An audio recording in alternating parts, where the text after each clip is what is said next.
Good morning and welcome to your casualty assistance briefing. We're going to talk a little bit about casualty assistance. When we think about casualty, we usually think about what? Death.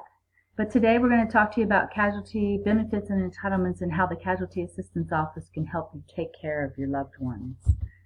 My name is Susan Raymond. I am your casualty assistance representative here at Shepherd Air Force Base, and my office is located at the Airman Family Readiness Center. We use two source documents when there is a casualty. The first one is your VRED, or your Virtual Record of Emergency Data. And the next one we use is your Servicemen's Group Life Insurance SGLI form. Both of these forms you filled out with your recruiters. You probably checked them while you were in basic training. And now you're here at tech training, and I'm going to ask you to check them again while you're here. Very important documents, and I'll explain why. Let's start with your Virtual Record of Emergency Data. Your Virtual Record of Emergency Data is commonly called your VRED. The VRED is a critical and important document. It's going to follow you throughout your career. It needs to be updated whenever you have any life changes. Right now, most of you are probably single, so you probably put mom and dad down as beneficiaries for your entitlements. However, you may get married throughout your career and you'll want to change it to your spouse. If you're married and you go through a divorce, you want to make sure you update these beneficiaries if you do not want an ex-spouse getting these benefits and entitlements. So throughout your career, it'll be your responsibility to make sure this document is updated. The Virtual Record of Emergency Data does four things for us. The first thing it does, it asks you who you would like notified in the event of your death. So that's the next of kin notification. It gives names and addresses of who you want us to notify. So this is very important that you make sure these names are spelled correctly and that addresses are current at all times. The next thing the VRED does for us, it gives us a beneficiary for your death gratuity. Your death gratuity is a $100,000 tax-free benefit. This is not your life insurance. This is in addition to life insurance if you carry it. This is paid out within the first 24 to 48 hours so that whoever you've named can take care of immediate expenses and costs incurred with your death. Does not have to be a relative, does not have to be one person, can be more than one person if you would like. The next thing the VRED tells us is who you would like your unpaid, paid, and allowances to go to. At the time of your death, there's probably some pay due to you. There may be accrued leave that has a monetary value, housing allowances or bonuses that are due to you. All those things you can leave to somebody. So you'll be naming a beneficiary for your unpaid, paid, and allowances on your VRED as well. Again, it does not have to be a relative, and it does not have to be one person. It can be more than one person. The last thing the VRED does, it tells us who your PAD is. Very important decision. You all named the PAD already, so I'm going to ask you to think about carefully who you named, and you probably named this at your recruiter, and it probably was a lot of things going on, a lot of confusion. I'm going to have you explain this to you and have you really think out who you want to be taking care of this job for you. And the PAD is the person authorized direct disposition of your remains. It can be anyone. If it's not a family member, you want to make sure that you tell your family members who you've chosen so that you prevent unnecessary grief or possible legal action. Your PAD will meet with the mortuary affairs officer and talk about your wishes as far as where your body should be flown, where burial will be taking place, memorial services, and things like that. So this is a very important position. You may have been rushed when you made the decision at first. I want you to think about who you would like to have doing this for you in the event of your death, and go in and check your VRED, see who you've named, make changes if necessary. Also on the VRED, there's a comment section. If there's anything special we need to know, any of your beneficiaries are not English language speakers, for instance, that would be important for us to know, or any other notes that you want to put in there. There's a note section. You can leave notes for us. This is your VRED. It is found on the Air Force portal. I'm going to ask that you go in and look at it and update and make any changes that are necessary. The second source document we use when there is a death is your Servicemen's Group Life Insurance. This is your life insurance. The principal role of this is to ease the financial burden on your surviving loved ones.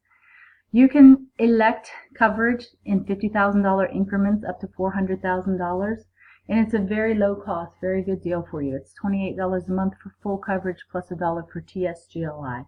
And we'll talk about TSGLI in just a few moments. If you have the Servicemen's Group Life Insurance, SGLI, there are a couple rider policies on it you need to know about. The first one is the Family Members Service Members Group Life Insurance, or FSGLI. This is covers your family members. If you have SGLI, then they are covered. Spouse and child coverage is automatic. However, a spouse will add an additional cost. The child coverage is free. Spouses can be covered up to $100,000 as long as you're carrying at least $100,000. If you're only carrying $50,000, then you can only carry up to $50,000 for your spouse. Child coverage is $10,000, automatic for the child. Should something happen to your child, you'll have that benefit to help take care of the costs and expenses with that. Child coverage is free and automatic. Spouse coverage does have a cost, and it can be declined. If it is declined, your spouse will receive a notification saying that they were not chosen to be covered. The child coverage is automatic and for $10,000. Your SGLI form is also online. It again can be found on the portal under the Mill Connect tab. And when you go there, I'm just going to ask that you look at the names of the beneficiaries, check the spellings, check the addresses and the contact information, and make sure everything is correct and updated. If you have the SGLI and you've chosen family member service, you also have TSGLI as a rider on the policy. The Traumatic Service Members Group Life Insurance is a benefit for you if there is a traumatic injury. It pays a predetermined monetary benefit for losses that are incurred as a result of a traumatic injury. It's if there is 3 or more loss of everyday living activities such as eyesight, loss of limbs, and loss of hearing. Something like that. You would turn in an application to the OSGLI. They would make a determination based on your injuries what the compensation would be. All that can be done through our office. Again, I'm located at Airman Family Readiness Center. So if something happens to you or one of the people that you're supervising, contact your casualty assistance office and we can help you apply for this benefit. The last rider policy on the SGLI is the accelerated benefit. You can take the accelerated benefit on the SGLI or the FSGLI. It's an advance on the face value of your policy if you have been determined to have a diagnosis of a terminal illness with less than 9 months to live. It must be certified by a medical doctor. If that does happen, you can take an advance of 50%. Sounds like a hard thing to talk about, but it's a very good benefit. Recently we had a gentleman that had to take advantage of this, and he was able to move his family back close to her home, buy her a house, get his family established in that neighborhood before he passed away. Unfortunately, he did pass away, and his family did receive the remaining 50% of his policy. Not a fun one to talk about, but a great benefit if you need it. So remember this benefit as you go out throughout your career and you talk to others in the service. If you think that they're eligible for this, please have them visit us in the Airman Family Readiness Center. Okay, that's your SGLI. And those are the 2 source documents that we can help you make claims, help your loved ones claim benefits and entitlements that are due you at the time of your death. Make sure that you keep these documents updated. Please check them while you're here at training. If you have any questions, you can email me. There's my email, susan.raymond@us.af.mil, or you can call if you have time to call.